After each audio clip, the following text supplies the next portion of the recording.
Mga kasayan, pagpa-power up tayo ng ng Rusi TC125. Ito yung galing junk shop natin. Yan siya kasayan na Rusi TC125. Pero dapat yung tutorial natin kasayan stator. Kaya lang ay nagloko yung ating multimeter. Kaya dito tayo sa power up lines. Ito siya ba? Bibigay ko sa inyo kasayan yung yung coding ng ng gagamitin nyo. Halimbawa mo, Motopos kayo o Supremo na wala pang mga tutorial, ito pwede nyo gawing basihan para may power up nyo pa rin yung motor nyo kahit anong klaseng motor nyo kung wala pang tutorial na na power up lines. Ito siya ba? Dito tayo mag-uumpisa. Siyempre kailangan natin yung pangmalakasan, Bosch relay 12 volts 30 amperes. Siya kasayan pagka para sigurado auto supply. Pag gusto niyo naman ng hassle free, Shopee, Becky Works yung yung pag-aanoan nyo, pagkukuhanan nyo kasi meron na siyang mga one set doon. Ito siya ba? Itong number 30 ng relay, ito yung lalagyan natin ng ng fuse na 15 ampere. Ito siya ba? Fuse na 15 ampere, tapos number 30 ng ating relay. Diretso yun sa battery dito. Tapos itong number 86 natin, pupunta naman to sa accessory wire. Ito yung accessory wire kasi napakalapit natin sa flasher relay. Yung solid black, yan ang accessory wire. Siya kasayan Tapos yung number 85, ito siya ba? Yung number 85, ito yung ating ground body, battery, ground ng battery, negative ng battery at saka body ground. Dito lang tayo maglalagay Ito, maghahanap lang kayo ng solidong ground. Halimbawa sa charger, nandito sa loob ng charger, sa loob niya. Pagka yung regulator rectifier, doon kayo maglalagay ng ground, pwede rin. Basta yung solidong makukuha na ng ground. Kung ano ang reading ng battery, kailangan yun din ang reading sa body ground. Ito siya. Nag-uumpisa tayo. Huwag nyo muna intindihin to kasi ito yung pang main event. Dito natin ilalagay yung load sa dalawa na to. Dito tayo mag-uumpisa sa number 30. Yan, number 30 Basta tandaan nyo lagi, etong dalawa na to kahit magkabaligtaran. Pero syempre kung saan malapit yung accessory wire, dito natin lalagay yung accessory wire para mas malapit. Tapos ito yung ating negative. Pansinin nyo dalawa, battery at body ground. Ito siya. Ayan, ikakabit na natin para mas malinaw Kahit anong motor, ganito ang proseso. Dito lang nagkakatalo sa paglalagay ng load. Kaya kahit anong motor nyo, mag-power up na kayo. Kung maglalagay din kayo ng mini driving light, ganito rin ang proseso ng pagre-relay. Para perfecto at saka malaking kagaanan sa motor pag ganito yung pagre-relay na ginawa nyo sa inyong mini driving light o laser gun. Ito tayo ng screwdriver.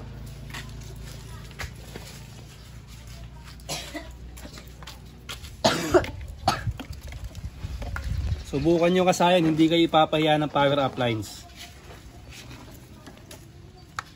Basta tama lang yung yung materialis na gagamitin nyo.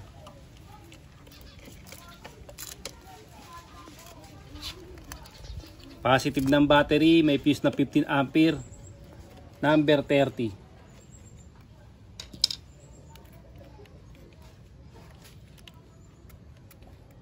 Kasi meron tayong request na Supremo at saka Motopos, kaya lang wala pang naliligaw.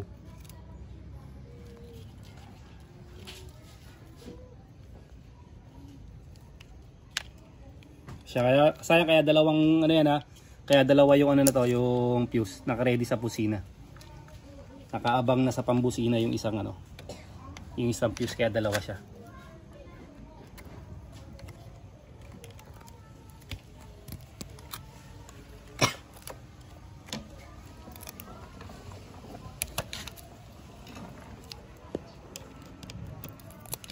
Number 30 ng battery, kahit anong motor, ganito ang opening. Tapos number 86 ng relay. Basta sa ilalim nyo lang makikita yung number ng relay kung di pa yung mga hindi pa nakakaalam ng relay, sa ilalim nyo lang siya titignan. Tutukan mo kasayan yung ano, may mga number para makita nila. Habang kinakabit ko yung negative, tutukan mo yung 85, 86, 30. Yan nyo lang titignan para pagka, kasi kailangan ng relay, busina, headlight, kailangan natin ng relay para hindi mag-agaw-agaw yung kuryente at hindi tayo masira ng mga ano, switch. Kahit local yung switch natin, kahit papano tatagal siya. Gawa ng ano, gawa ng ating relay.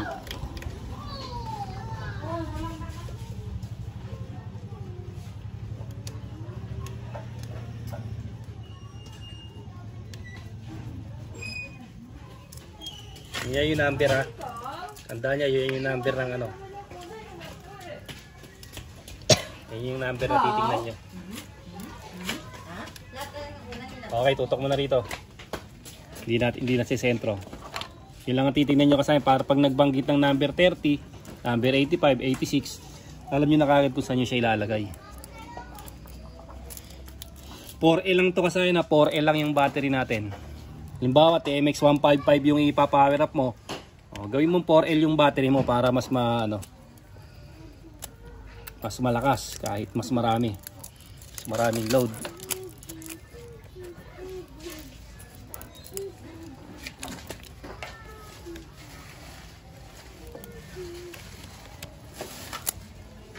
Kuha mo na ba yung bill? Hindi pa. Wala dito? Susunugin ko na to eh. Oo, naroon ko na. Bakit pumasok ah.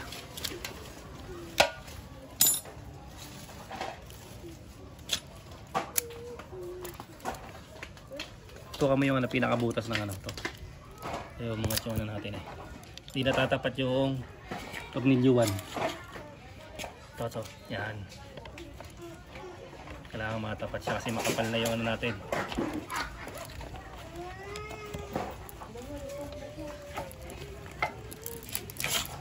Lumapal na yung ating ano. Isa ibabaw. Yung light. Yung violet. Light.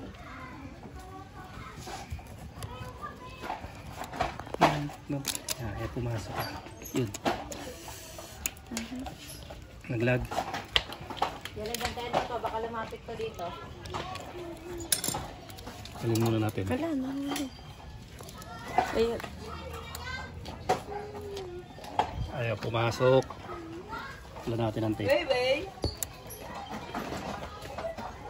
Kasi tumakas na yung ano natin dahil dalawang ano na naman ang dinagdag natin. Dalawang yan. Tapos makapal pa tong isa na to. Isa na. Kulang pa ba? Ayun.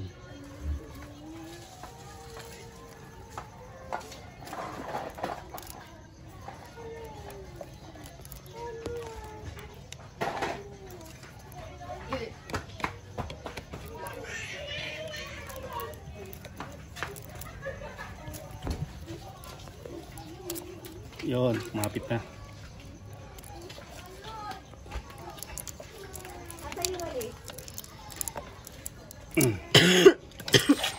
Tapos etong isa, natin siya.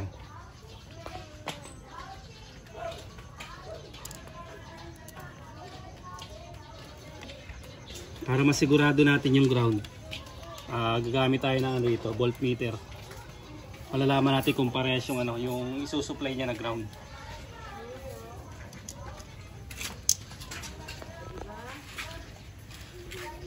Ito yung gagamitin natin. Ito yung ano ng battery natin. Ito yung reading ng ating battery.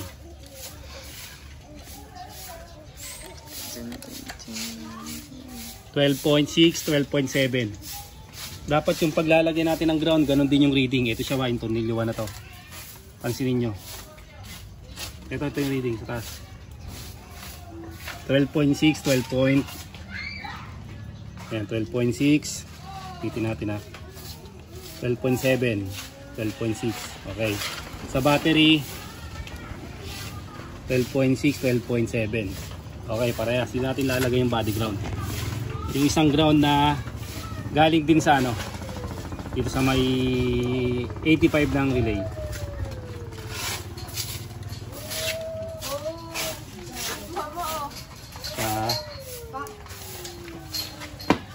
Kailangan solido yung natin yung ground.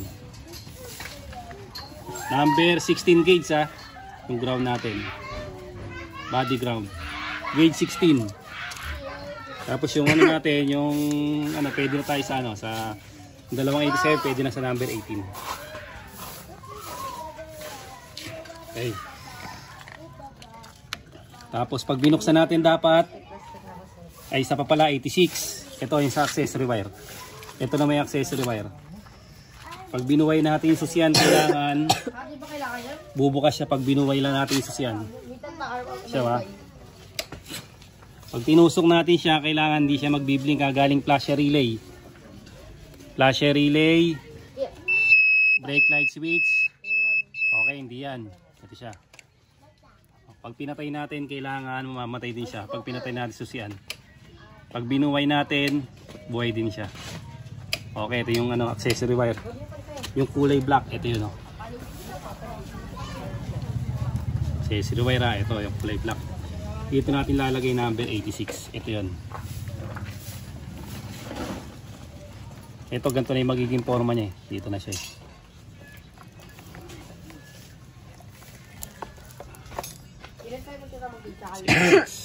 Dito na to. Dito na yung ano na yan. Ito, ipitin lang ito dito kasi kasya na yun sa battery.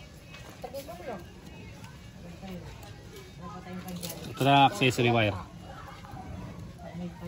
Solid black.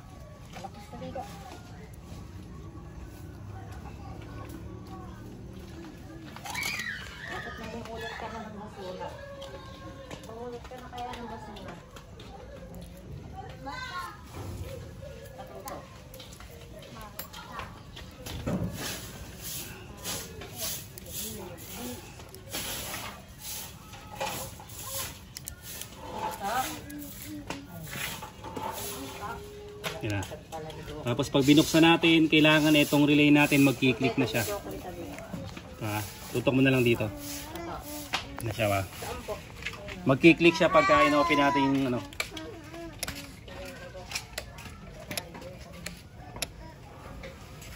Pag binuway natin, pinatay. Yan. Magki-click siya. Okay na, ibig sabihin lalabas na yung supply dito. May supply na tong dalawa, yung dalawang number 87. Ayan na siya, may supply na. Kabila. Ayan na siya, pareha siya. Pareha sila mag-supply kahit magdikit pa sila, okay na okay lang, wala magiging problema.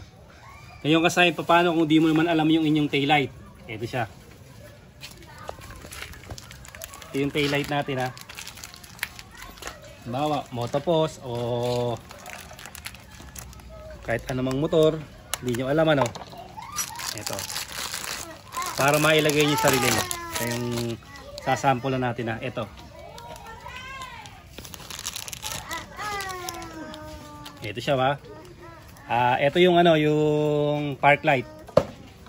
Idediretso nyo ito sa ano, sa on off switch. Ito yung on off switch. Ganito. Yan. O kaya ito, kabila. Idediretso nyo dyan yung ano, yung positive. Ito yun ha. Kasi kung didiretso natin dito, kung idediretso natin sa 87, ganito mangyayari sa kanya. Ito mangyayari. Kung di dadaan sa switch, lagi siyang bukas. Ayan siya.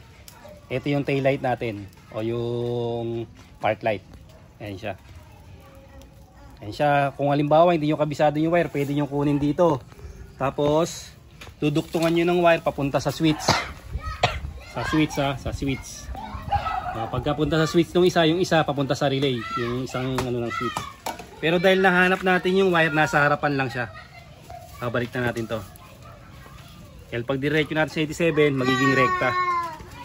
Ito na, ito na yung dalawang load, tapos na tayo sa tatlo. Ito na siya. Ganito lang kasimple, no? Halimbawa, MDL 3-way switch. Ito halimbawa, MDL 3-way switch. Tingnan nyo to. Kung MDL 3-way switch, ilalagay nyo sa common. Yan siya. Pag nilagay nyo yan sa common, ito naka-ready na to. Pag nilagay nyo sa common, okay na. Meron na kagad kayong ilaw.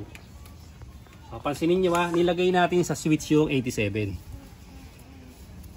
Yan siya. Ito naka-ready na to. Dahil laser gun to, kahit on-off switch lang pwede.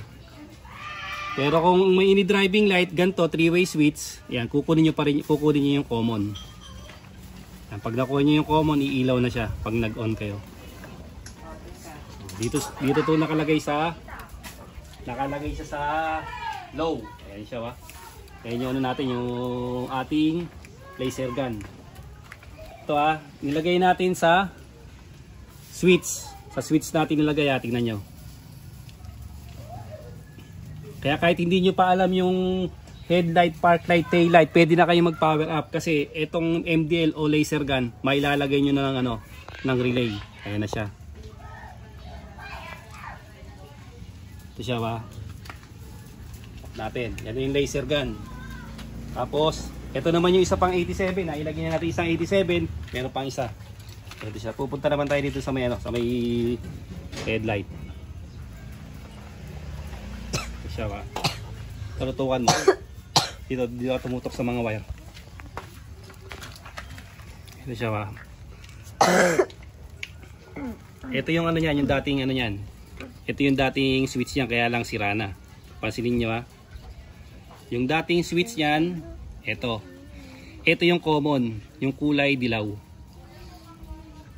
Dahil Honda yung kinabit natin na left switch, dilaw din yung common yan. Parehas lang. Ay, ito naman yata. Ito yung common Ngayon, magkakasupply lang to. Huwag kayong tumingin sa high and low Kasi ito yung high and low. Ito yung headlight switch. Ibig sabihin, nandito yung common sa headlight switch. Kung maghahanap kayo, dito kayo maghahanap. Huwag dito sa kasi high and low lang to Yan, high and low lang yan. Kailangan mahanap yung common. Yung dilaw. Yung dilaw, ibig sabihin, manggagaling pa dito bago tumawid sa kabila. Ngayon, pwede nyo siyang irekta kung meron kayong bagong switch. Ito siya tutok mo dito sa Ang una natin kukunin dito, ito. Kukunin natin dito yung kulay brown. Ayan ito yung kulay brown Ito yung kulay brown. Ilalagay natin yan sa sa isang switch. Sa isang wire ng on-off switch. Tapos sa isang doon pa rin pupunta yung natin, isang 87. Pansinin niyo ngayon. Yung siya pansinin niyo ngayon to Etong natin Ito. Yan Yung isa nasa 87 pa rin. Itong switch na to. 87 pa rin yan. Tapos, yung positive sa kabila. Ito yung supply ng headlight, ay ng tail light at saka ng dashboard. Yung indicator, ito siya. Ito siya kasaya Ayan siya Tapos, tingnan mo yung likuran. Ayan, meron.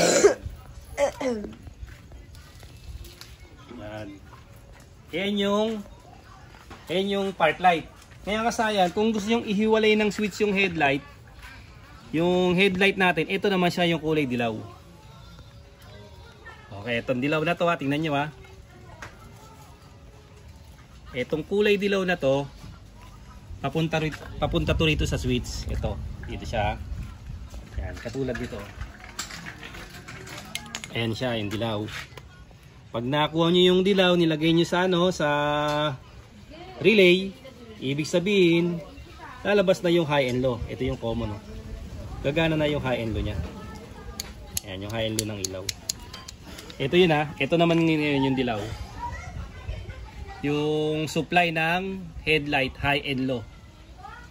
Ilalagay din natin doon. Kung gusto yung hiwalay ng switch, pwede. Kung gusto yung isama, pwede rin. Ito siya isasama natin.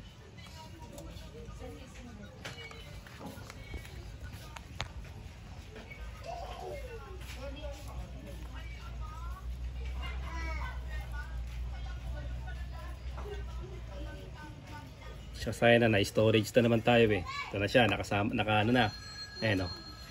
Magkakasama na rito yung headlight. Tapos, dashboard, tsaka yung taillight. Magkakasama na. Ito na siya.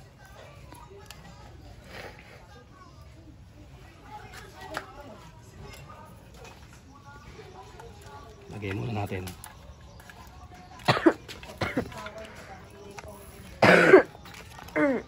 Mag-excuse ka sa mga kasaya natin. Delikado, buhay na naman ang COVID.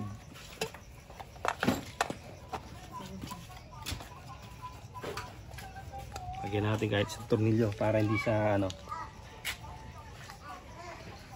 Lagyan tayo isang tornilyo natin baka mamaya kumalas. Ayan siya kasaya na.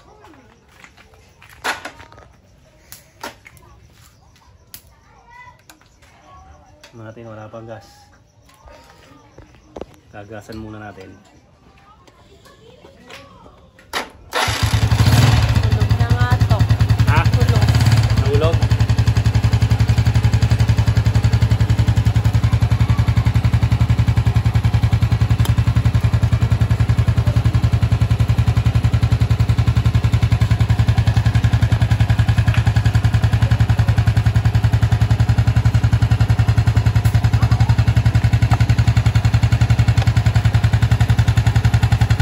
Tornilyo natin.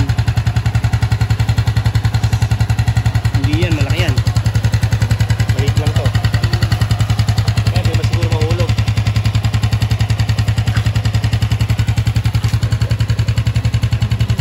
Yan. Doon sa kasaya to. Tapos bubuhayin natin yung natin yan na yung headlight natin. Ito na yung natin, laser gun.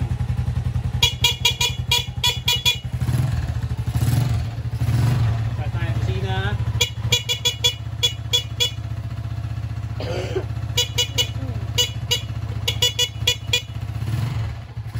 Pakasahin yung reading kahit nakabukas na siya.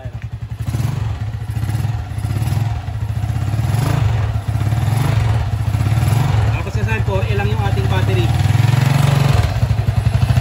4L lang to 4L. Siyempre kung mas malaki pa yan, mas maganda pa. Tapos kasi nakalagay lang sa mga switch yung 287 natin. Mas malakas pa lang kumain ng laser gun. Mas malakas kumain ng mas malakas kumain ng battery ang laser gun kaysa mini driving light. Mas malakas yan. Okay, dito. Power natin.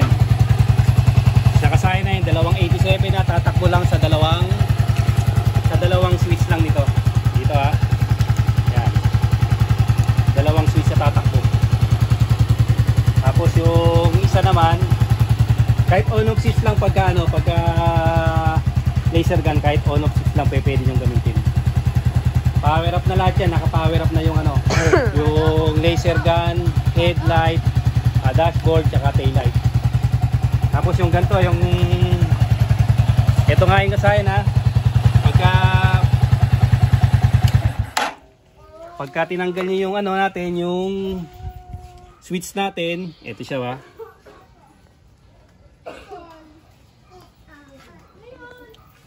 doon nyo malalaman kung nakaload na siya. Isang switch. Ito siya. Pagbukas natin, yan siya kasaya pagbukas, tingnan nyo.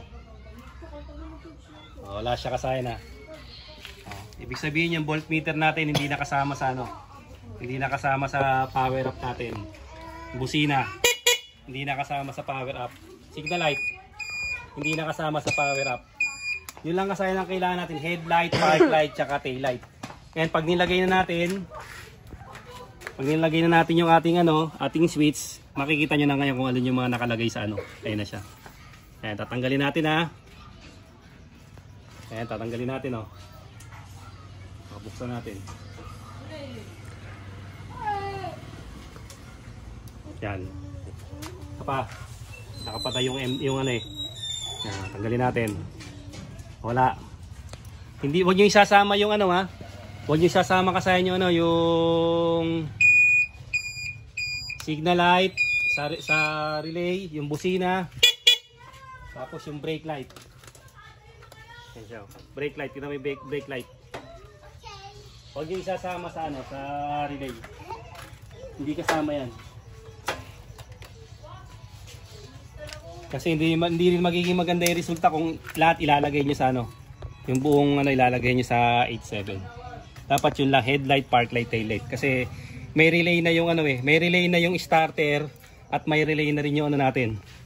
May relay na rin yung signal light natin. May relay pa yung starter. Saka yan. Anti-crop na rin siya.